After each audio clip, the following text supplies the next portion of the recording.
ابراہیم تیمی نے بیان کیا، کہا مجھ سے میرے والد نے بیان کیا، کہا کہ علی رضی اللہ عنہ ہمیں اینٹ کے بنے ہوئے ممبر پر کھڑے ہو کر خطبہ دیا۔ آپ تلوار لیے ہوئے تھے جس میں ایک صحیفہ لٹکا ہوا تھا۔ آپ نے فرمایا، واللہ ہمارے پاس کتاب اللہ کے سوا کوئی اور کتاب نہیں جسے پڑھا جائے اور سوائے اس صحیفے کے۔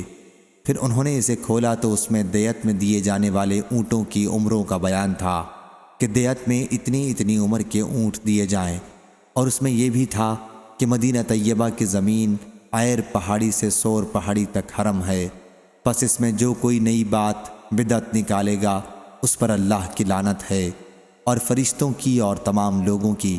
اللہ اس سے کسی فرض یا نفل عبادت کو قبول نہیں کرے گا۔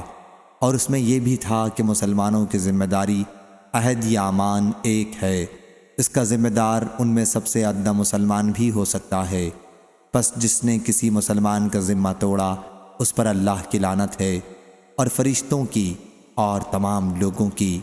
اللہ اس کی نہ فرض عبادت قبول کرے گا اور نہ نفل عبادت۔ اور اس میں یہ بھی تھا کہ جس نے کسی سے اپنے والیوں کی اجازت کے بغیر ولا کا رشتہ قائم کیا اس پر اللہ اور فرشتوں اور تمام انسانوں کی لعنت ہے۔